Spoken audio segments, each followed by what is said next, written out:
here with JP from SeaWorld. He's going to tell us what his role is and what he does here. Yeah, you know, I'm an assistant curator for SeaWorld Orlando's animal care team. And our animal care team is also our animal rescue team. So, any day, any time, we can get a call about an animal that might be coming to the park or that needs our assistance. And our team's set up and we'll get them out there and do what we can to assist these animals. Okay, great. Show us around then. Absolutely. So where we're standing right now is actually two of our boats. The boat directly in front of us is the Dundee. That's actually our manatee boat. The back transom comes off that boat, carries about 450 feet of net on the back, and this allows us to be able to actually do what's called an open water set on an animal. So a manatee that's, let's say, out in the middle of the ocean, in shallow water, in the middle of our intercoastal waters, or out in the ocean even, we're able to set a circle around them with the net. If they need to be helped, we can bring them in and get them on the back of the boat. This is all done by manpower. This is not, that's the tool that gets us there, that's the tool that gets the animal around, but outside of that, all that net and the animal itself is pulled by people onto the back of the boat. The boat sitting directly behind it's the turner.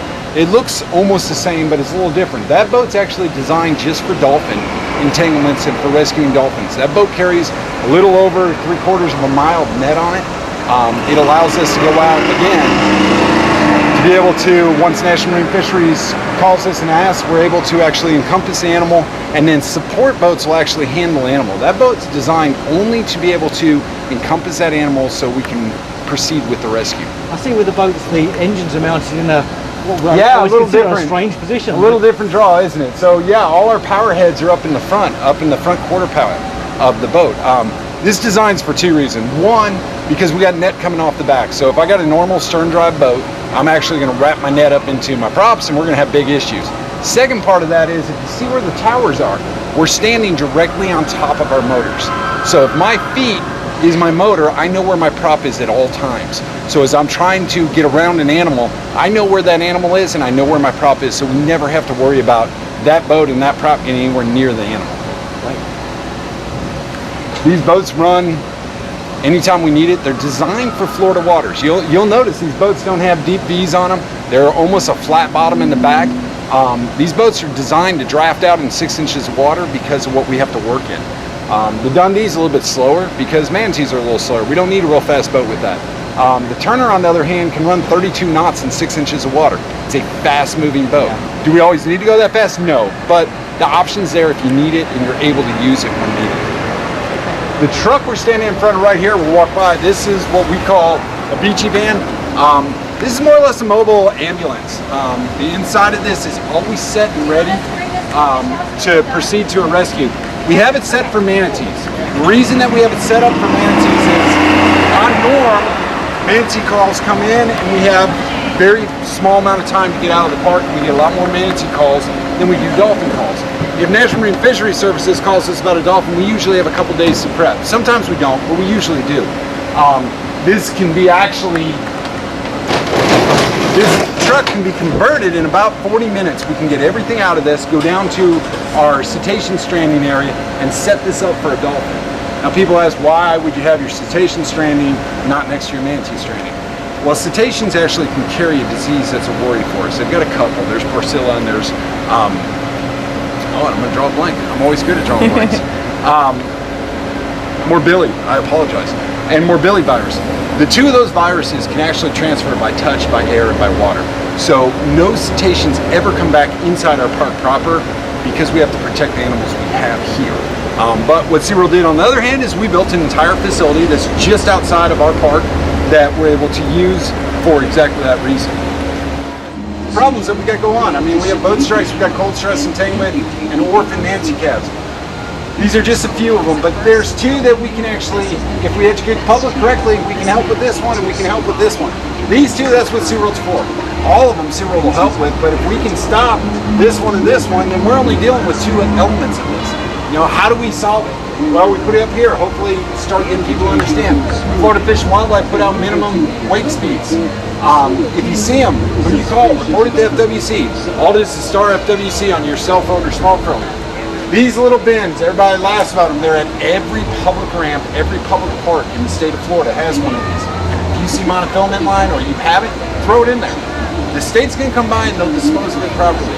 This will stop that problem right there really quickly. And then orphan manatees, simply, that's what SeaWorld's going to do. When there's an orphan that's in danger, hurt, injured, needs to be taken care of, we can take care of that. We have the expertise, and we're really good at rehabilitating these animals and returning them back to their natural waterways. You know, our success rate with calves is about 89%. 89% of all these babies that come in are returned back to their natural environment. Then you ask, what do you do if they can't go back out? Well, SeaWorld's always said, we'll make a house for them. We'll give them a home, we'll care for them the rest of their life. Not just SeaWorld, and this is what people don't realize. There's MRP, which is Manatee Rehabilitation Program. This is a group of facilities that work together. Disney's part of that, Lowry Park's part of that, Miami Sea Aquarium's part of that, Jacksonville Zoo's part of that, Florida Fish and Wildlife. All of us are working in conjunction, so if we need space here for more manatees to be able to come in, we can actually move them to other facilities who aren't critical care facilities who can house them. Columbus Zoo, Cincinnati Zoo. A lot of people don't know. Those manatees go up there until they're ready to be returned. So they're going to put on the weight because you got to hit a certain length and a certain weight before you can be returned as an orphan. Once you get to that, we're going to fly you all the way back to Florida.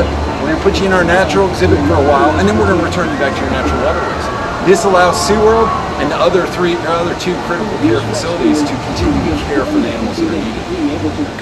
Yeah, I've noticed alongside manatees, you also have some turtles. Yeah, we do. Some look like they've got horrific injuries. Yeah, you know, those turtles are all rescues also. When it comes to sea turtles, I don't know that much about them. This is a great thing about SeaWorld. I'm in the mammals department. I am not in the aquarium department. But those turtles have been rescued. Those turtles, for different reasons, were brought in. And yeah, some of them have some pretty substantial injuries that deem them non-releasable. And others have injuries that look really bad but are healing and they'll be able to be returned. You know, a couple of years ago, we had over 360 cold-stunted turtles that came in during a cold season. Out of that, I think, I want to say almost half to 70% of them will return back out. Now, when I talk that many turtles, people don't realize what 300 turtles look like. Sea turtles aren't little, they're big. When you have 300 of them, we had pools and tubs set all over to be able to care for them. We do a lot of turtles. Unfortunately, I'm not the guy that can answer turtles. So on the monetary side, it must cost a fortune to run this rehabilitation program. You know, this is a endeavor. This is a huge endeavor by the company, and the company has always stood strong and stands by it. What we do is care for the animals. What it costs, I'll figure out later. But what I need, I get when I'm out there. And I can honestly say, in my 24 years out there, I've requested a lot of things, and I have never once been questioned on what I need. Down to, we did an airlift out of the Everglades. Needed a helicopter. We got a helicopter to get a manatee out of a small area. It's not about the money. It's about doing the right thing for the animals, and that is the greatest part about SeaWorld. We do what's right for the animals, and then we worry about the money afterwards. It's good to know. It is.